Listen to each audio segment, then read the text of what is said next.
I broke up with my girlfriend on Christmas because of her family. Okay, I'm of Indigenous descent. I do perform at powwows and sing too. My girlfriend is white, so is her family, except for her brother-in-law.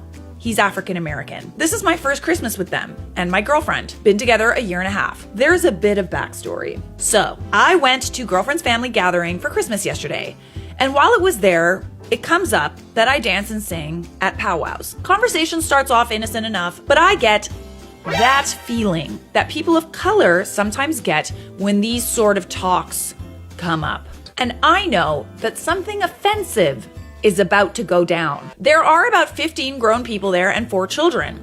So I'm fielding questions and statements like, do the words mean anything? Or is it just gibberish? I can hop too. How much Indigenous are you? And lastly, do you get money from the casino? Anyways, my girlfriend's uncle tells me to do an Indigenous chant and wants me to dance too. I said no. Then girlfriend's dad chimes in with a, come on, do one. And then like 6 others start asking. I say it's just weird and I don't want to. Girlfriend's brother-in-law is staring at the floor, glancing over at me with a look that says, I'm so sorry. After about 5 minutes of this, her uncle tells his kids to dance and sing like an Indigenous person. So there's 2 white children making Indigenous noises and jumping around the room. Girlfriend is laughing.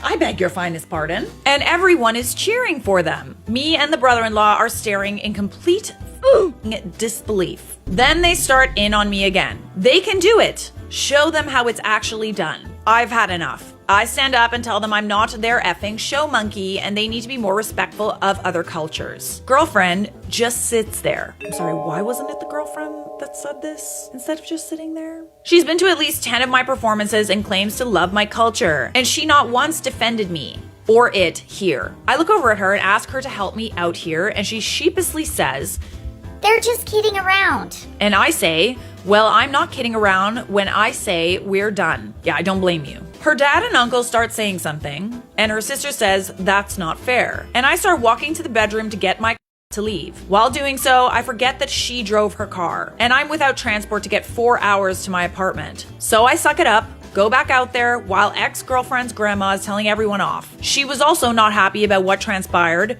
She's a goddamn saint of a woman. I'm really glad that someone else clocked it. And someone like a grandmother, like a matriarch, would definitely have weight. Their words have weight, you know? I say to ex-girlfriend, you need to take me home. Now, please. She's crying, naturally. And her dad says, find your own way, you effing B-word. Brother-in-law stands up and says, I'll do it. His wife tells him not to, and he says something like this was all too much, and he can't just leave me stranded. So, I get into his truck, and I'm shaking. I'm still so friggin' off. And he gets in, starts it up, and we're off. About 15 minutes down the road, he looks at me and said, bro, what the f***? And we start laughing. He tells me about what happened his first time meeting the family and all the stories thereafter, and honestly, I think I dodged a bullet. It's sad that he feels like he needs to put up with it, you know? So today, I've been getting messages from my friends and mutual friends of my ex about how I'm an a-hole for breaking up with her in front of her family, cussing them all out and demanding they fly me back home. Fly has 4 question marks next to it. Apparently, she's been feeding them all an extremely exaggerated event. I think the moment that you said you were uncomfortable should have been followed by some sort of apology. And like, obviously, it's up to you whether or not an apology is warranted or, you know, whatever. But it would have been nice if they understood that they took it too far. One asked me if I keyed her dad's car before I left. Like, what the f? Anyways, I've been feeling kind of bad for dumping her in front of her family. My adrenaline is still active and my nerves are all on end. Is what I did too much? It is no one's right to tell you how you should feel in a situation like that. How do I get my friends to believe that what I did was justified? I know she probably didn't mean what she did, but still, she's also been texting me trying to smooth things over, but I honestly don't see it, especially after lying to our friends. But also a part of me really does miss her. You miss the good parts of her. We've been holed up at my place for 11 months, getting to know almost everything about each other. I'm confused. I know me and most of her family are done even if we work this stuff out. It's a weird thing to love someone and then suddenly you have to tell yourself you don't anymore. Yeah, I mean, it's gonna give you whiplash for sure, but she didn't defend you at all in this moment. She seemed to enjoy it. F that noise. Her family's racist and she didn't stand up for you. You dodged a bullet. You don't know anyone at Performance, and I'd break up with someone treating me like a dancing monkey too. The fact that she doubled down and started lying about what happened shows you how much love and respect she has for you. Move on with a clear conscience and don't look back. You deserve someone who will stand up for you. Sending you love. And you deserve someone who also has a family that's accepting. You shouldn't have even been put in a situation like that at all. This family literally has no decorum, nor do they have any empathy at all. And it is true what they say, the apple doesn't fall far from the tree. Okay, so we do have an update.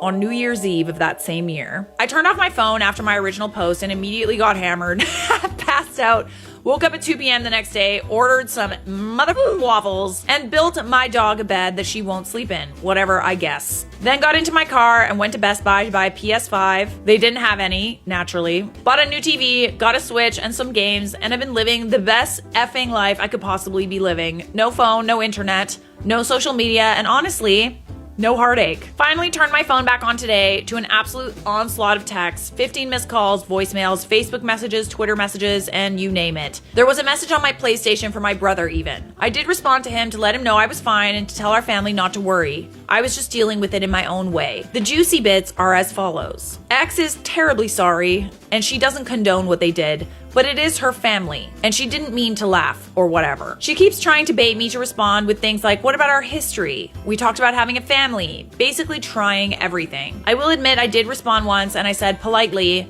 please leave me alone. What we had was great. I enjoyed every bit of it as much as you claim you had, but that was absolutely horrific to watch, and watching you laugh at it was heartbreaking and abhorrent.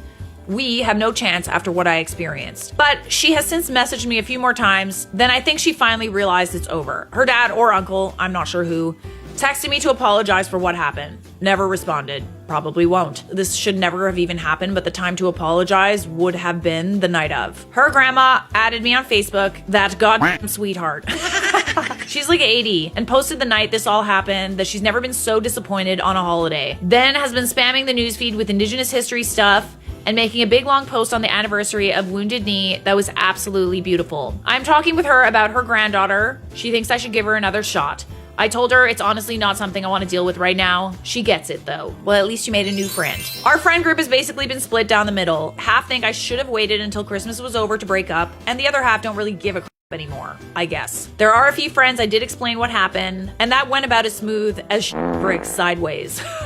They refused to believe she would just sit there and do nothing, despite screenshots of her literally saying she was sorry for laughing and not doing anything. So they're gone. Done with them. Some of my closer pals told me they never trusted her, and I asked why, and they said it's because she called fry bread lefse one time. So fry bread is a flatbread from Native American cuisine, and lefse is a Norwegian soft flatbread.